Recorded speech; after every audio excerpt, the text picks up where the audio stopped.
All right, so good morning to you all. Today we're switching from the world of InDesign into Illustrator. And so things start to move a little bit faster as we go forward because we're going to switch back and forth between different programs, etc. Illustrator, I would say on the surface, is probably the hardest of the Adobe suite to figure out how to use and to get used to. It probably has the highest difficulty rating on all the Adobe software, but at the same time, it's really a valuable tool to do little tweaks and little post-processing, and then also to do some basic drawing like diagramming, which we'll talk about in depth. So sometimes you just need a program that can let you do arrows, nice little watercolor brushes, those kinds of things that augment your design process. And so we'll spend a little bit of time learning the technicalities of Illustrator and kind of how to work with it. Then we'll move into AutoCAD. We'll do some AutoCAD drawing. Then we'll take the AutoCAD drawing and bring it back into Illustrator and work on some post-processing techniques in Adobe Illustrator. So for today's exercise, for 113, we're going to work on making our own font. And it's really not so much about the font itself or what the font looks like. It's about learning to use a tool called the pen tool. And that's probably the most valuable tool in Adobe Illustrator. And if you get really proficient with it, it will save your life down the road.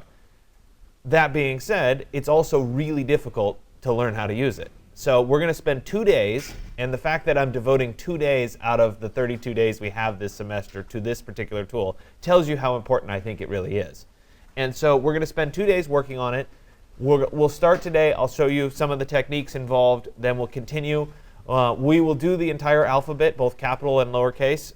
And in the process of doing all of those letters, you'll learn to use the pen tool. You'll have to learn to use the pen tool. So there's some strategies for how you do it. I'll work through those today. We do, however, before we do any of it, we need this Illustrator template for exercise 113. It is a different template than I've used in the past, because the website that I used in the past that actually creates the font, which we'll do next class, went out of business. So things change and evolve. So it's a different template than before. And you're going to need to download this template. It is an Illustrator file. It's called scripttemplate.ai. You'll want to go to the exercise 113 page. It's the second of the 2 links under the download section. And when we go and open it, you will get this myscriptfont.com, which is the website we're going to use.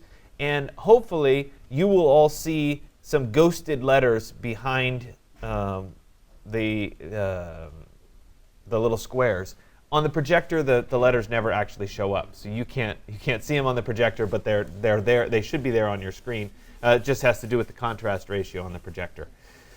So as we look at this little handout or this little Illustrator file, I'm going to walk through a bunch of Illustrator stuff first, and then we'll get into how do you actually create the letters and that sort of thing as well. So Illustrator looks very, very similar to the other Adobe products, Photoshop and InDesign, that we've used so far.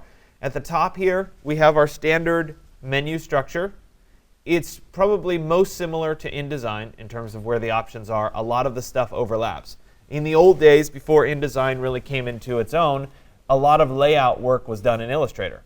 And a lot of that functionality is still built into Illustrator. So you still could, for example, create a big poster for a review project entirely in Illustrator. It's not quite as good, though. And so I would encourage layouts to be done in InDesign, drawings to be done in Illustrator. So at the top of the page, we have our typical menu structures. Object and type should look very familiar from the InDesign section that we've talked about. There are some other things like effects that are not in InDesign that you can work with. On the right side here, there are workspaces, just like in Photoshop, just like in InDesign. We're going to work today in the Essentials workspace. Below the menu structure, we have our standard ribbon that changes, that's contextually aware with what tool we're using. That will then change depending on what it is that we're creating. So for example, if I were to click on the pen tool, I'll have different options than if I were to click on, say, the transform tool. Well, in that case, it didn't work. I don't know, I'm trying to find the artboard, for example. I'm trying to find one where it would change. On the left side, I have my standard set of tools. These are the most common tools. Mostly everything that you need is available here on the surface. It is important to point out that just like in Photoshop and just like in InDesign, there are tools underneath other tools. So for example, if I look at the pen tool, if I click on the little arrow next to the pen tool, if I click and hold, I have the pen tool. Then I have add anchor point, delete anchor point, and convert anchor point. So I have additional tools hidden underneath the standard tool. So it's just important to be aware that that still exists as part of this. Scrolling all the way down to the bottom of this toolbar, you see that we have a fill color, which in this case is white, and we have a stroke color, which in this case is black. That's essentially what an object would be filled with and what an object would be outlined with. Today, we want to make sure that our fill color is set to transparent. So I'm going to click on the white square. And when I click on that white square, I will then come down here and click on the square with the red line in it. That means it's not filling. If we don't do this, we'll end up having a white fill as we create our shapes, which can or cannot be problematic. It depends on how you create your shapes to begin with. So it's better to get it in the habit of just have the outline on for right now. On the right side of the page, we have various little pop-out windows that deal with different drawing tools. Today we're going to work primarily with layers, and then we'll also get into the stroke tools. The layers looks like two sheets of paper stacked on one another. If we were to click on layers, it will look awfully similar to InDesign. So it's very, very close. When I click on the layers window here, you'll see that I have three different layers total. I have one layer called font. That's what we're going to draw on. Then I have a layer called base. And I have a layer called guides. Guides is italicized, therefore it's a non-printing layer. If I were to double click on it right here under print, it's unchecked. It works the same as it does in InDesign, where we can choose to have that as a non-printing layer. I'll go ahead and say OK. Base layer is the image that goes behind this MyScript font thing. That is on a locked layer. Both the base and the guides are locked so that we don't accidentally draw on either one of those layers. We're going to make sure that we are on the font layer. I'll click on it so that it's highlighted in kind of this lighter gray color. And then we can collapse the little drawer back into the side. So at this point, it's time to start actually drawing some of the letters. And when you start to work with this, it's easiest to start with the simple letters and then work our way into the more complicated letters. So I'll start with the letter A. And let me go ahead and zoom in. And I'm just using Control plus, and then I'm holding down spacebar to pan so that I'm looking right at the letter A. And we'll make it nice and big so that I can see it. And I've established a few guidelines for your use. This line here would be the baseline. This line here would be the X height. I did the X height a little bit taller because that's the way that they show it in this template. If you want the X height to be lower, we could recreate the guides and lower it. And we also have a cap height, which is a little bit tall, but it gives you a little bit more space there. When we get to the lowercase letters down here, there is the X height. There's also an ascender line and a descender line. We're shooting to have our letters fill essentially this square and not be larger than that square. So I'm going to go ahead and draw the first letter A. Can you guys not see the guides? You really can't, can you? Let me see if I can change that really fast. Obviously on your screens you'll be able to see the guides fine, but I want you to be able to see it up here. So give me just a second to see if I can change that.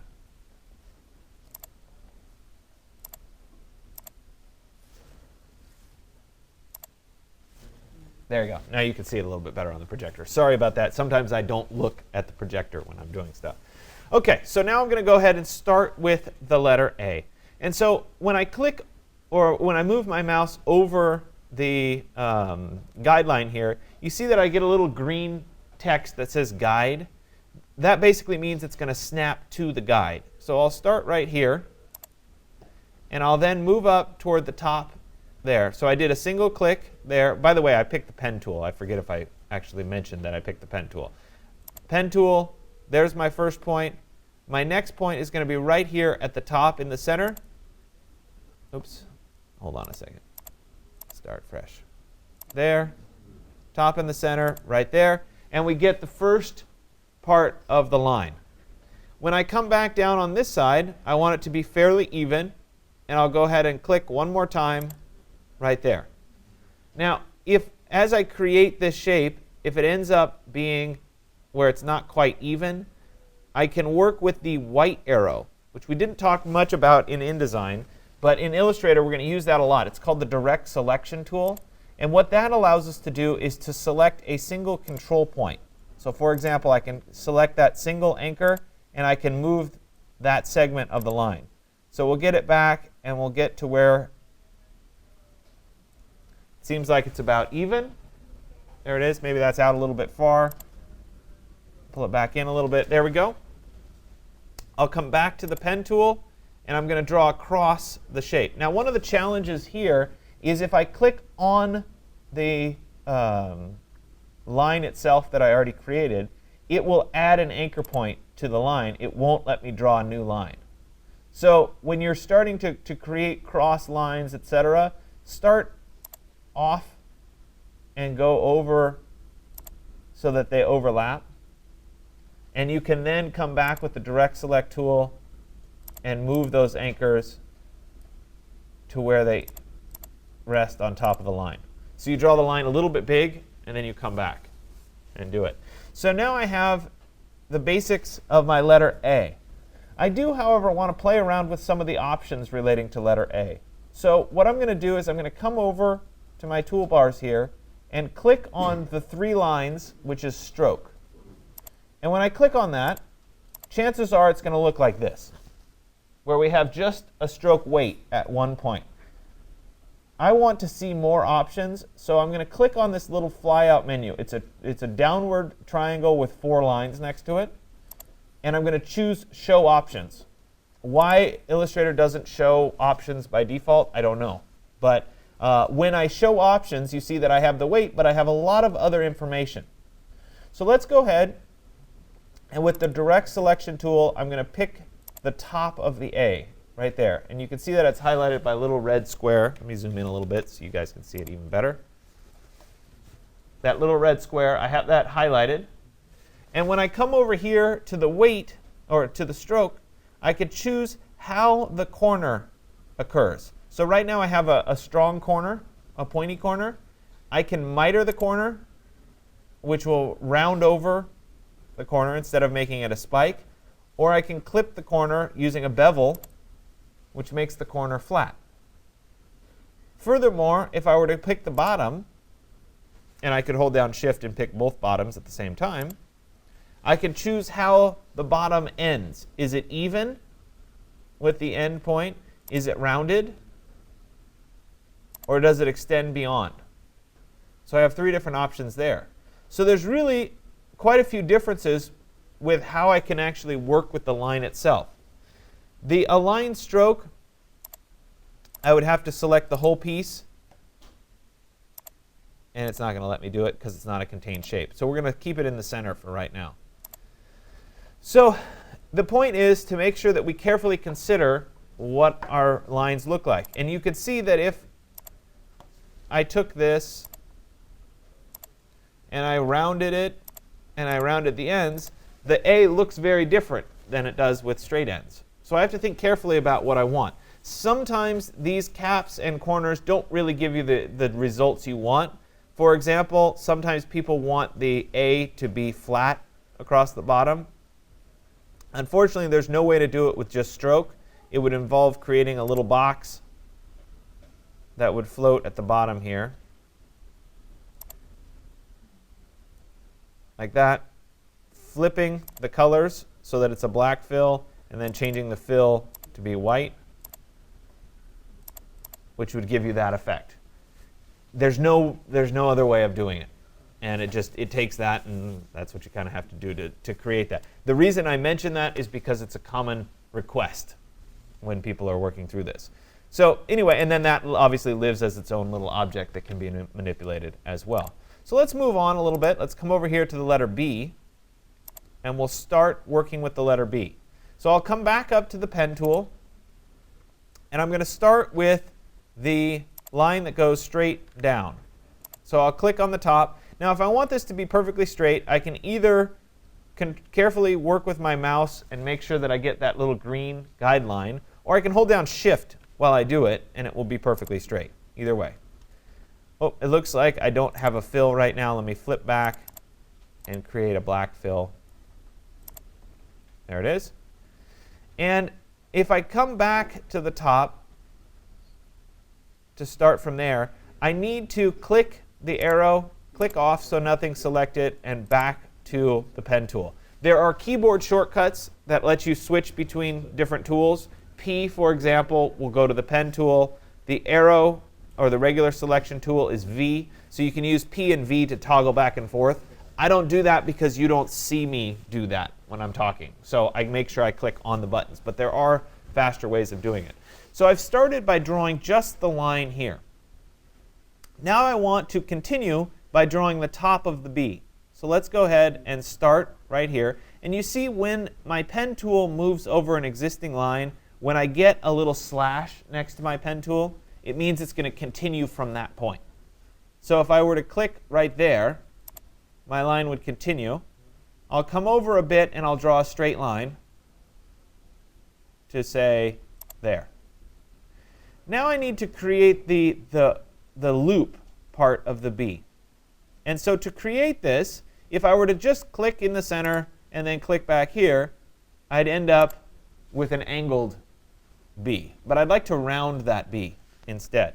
So instead of just single clicking here, I'm going to click and hold the mouse. So as I click and hold the mouse, you see that I can drag out this little tangent line.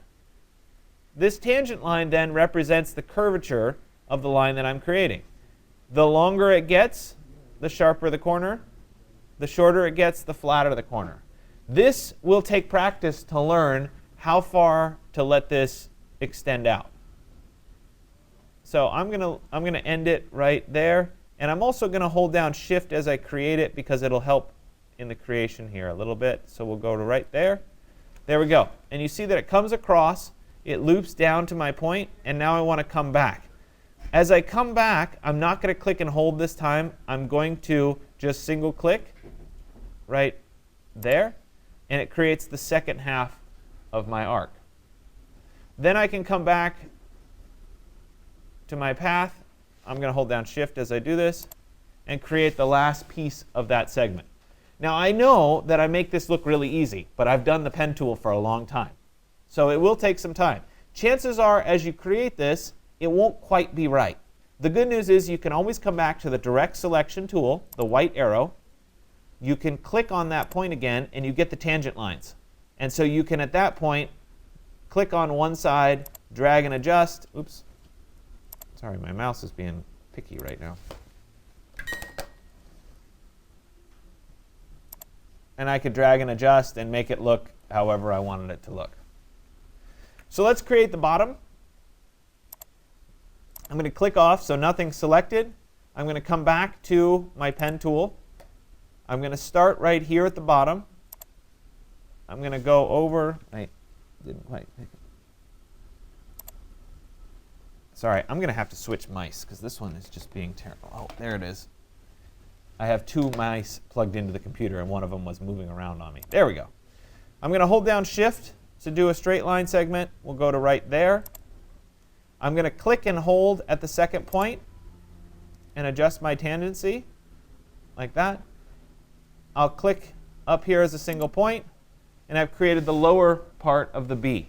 Let me go ahead and select just this end point, and I'll pull this over so it matches up there. And now I need to adjust some tangencies. So let's move this up a little bit. Let's pull this one down a little bit, like that. And I get this B. And it may or may not be the exact B that I was looking for, but you get the idea. And there's always the adjustments that can be done as part of it. But learning to use the pen tool, learning to manipulate and adjust the curvature becomes a really important piece of working with Illustrator. So now we move into the C. And there's by no means do you have to do this in a straight linear fashion. You don't have to do A, then B, then C. You know, we could skip to the easier letters. You know, E, for example, would be pretty easy. I could come over here with the pen tool. I could draw my vertical. I could draw the bottom, click off. I could draw the middle.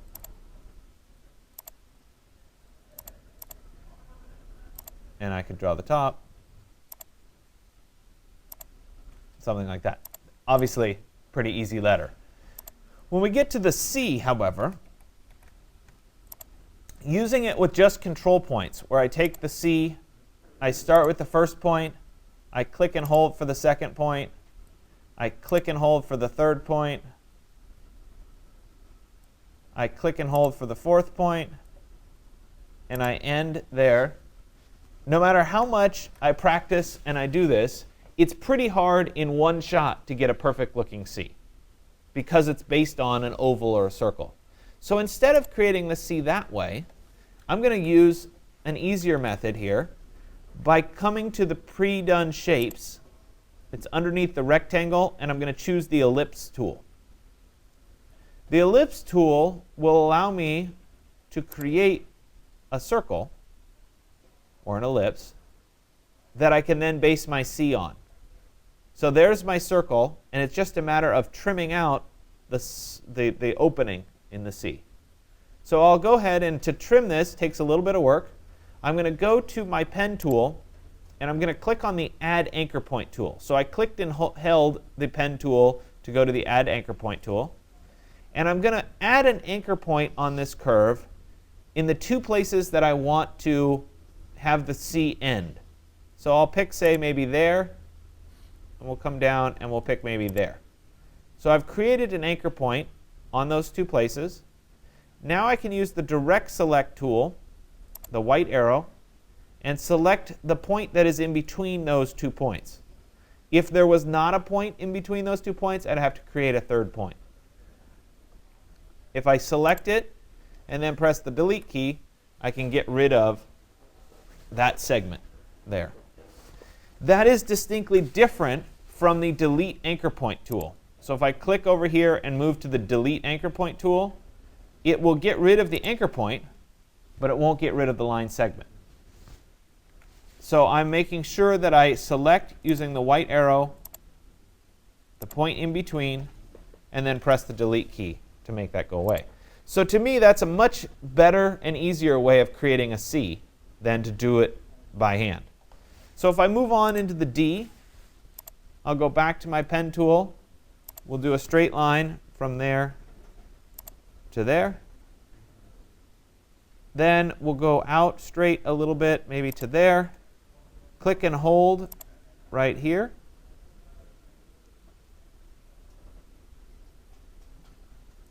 To create that part of the D. I'll come back up to right about there. And then I can go back like that. Generally speaking, the fewer control points you use, the better. And when we get to an S, you'll see why. But as I do that D, that looks pretty reasonable. The other option for a D would be to start with the ellipse,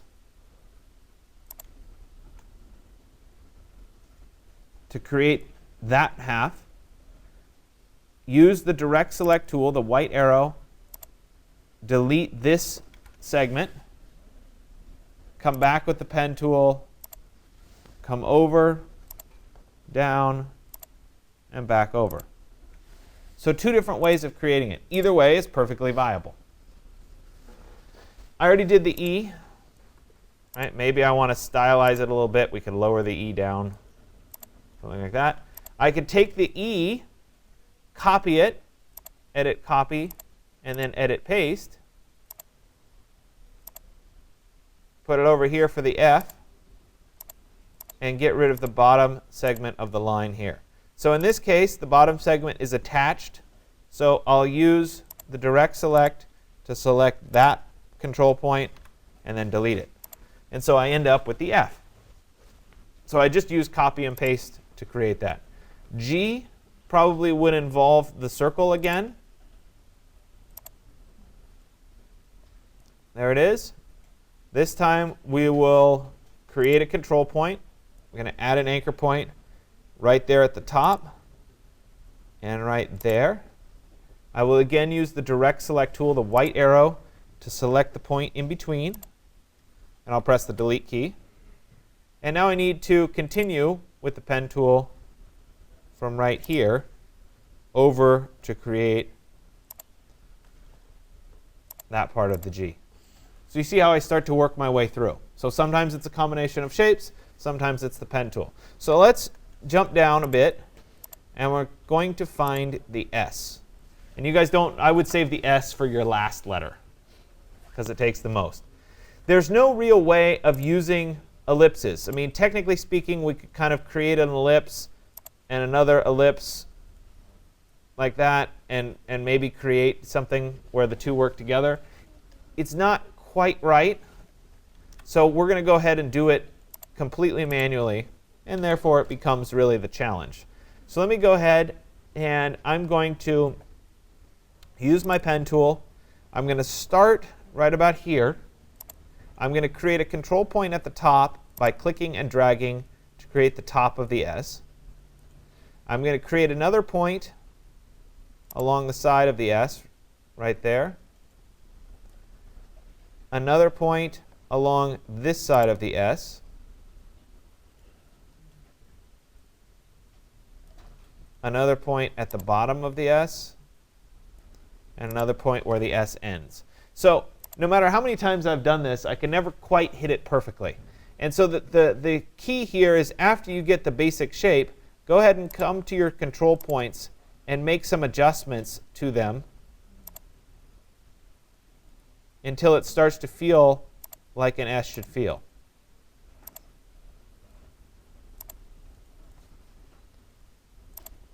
And with some tweaking, you'll be able to create an S that feels correct.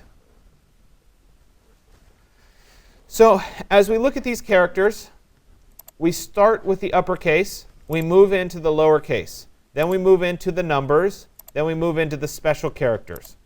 Okay? There is also at the bottom optional letters, letters with accents, that kind of thing. The optional letters are not critical for you to work on. If you finish, go ahead and move into the optional letters. With the pen tool, the more practice you get, the better you will be. So I expect you to be here all day today working on it. Go as far as you can, because it's really, really good practice for you. I'm not making you do this out of cruelty. I'm making you do this because I really want you to learn it. And I promise you it will pay dividends down the road. So we can also do some more finesse with these letters. And I'll go back over these concepts next class. But we can adjust what the letters look like a bit. So if, for example, I took this D, let me use the regular selection tool, and I selected this D, there is something called the width tool, which is available right here on the side. And if I click on width, I can move my cursor over the line. And if I click and drag, I can adjust the width of the line from start to end. So for example, here I can have it come to a point, oops, like that, and I can create a letter that looks more like this than one that is just a simple outline. So there are definitely ways of making these adjustments. Let me come to under stroke. At the very bottom here, we have something called a profile. We can also change the width to some standard profiles, depending. And that can then change what the letter looks like as well.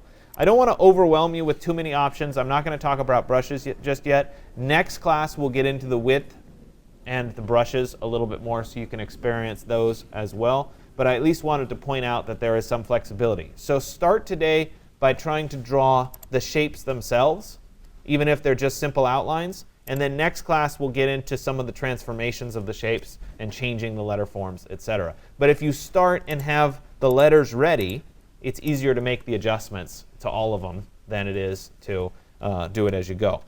Okay, so I would say it's probably reasonable for you to get through the uppercase letters and the lowercase letters today, with a little bit more work next class to do the numbers and the punctuation and that sort of thing. We will create the actual font next class, and I'll show you how to load it and that sort of thing. They're never perfect. We're using a free online tool. It's not going to be the perfect font, but it's kind of a little bit of a carrot, a little bit of a reward for going through all this work. You actually get something out of it. Okay? So if you have questions about the pen tool, by all means ask. It, again, takes practice, practice, practice to really get there, but it will make your life much easier down the road once you really master the pen tool. Are there any global questions? No? All right, I'll let you get started.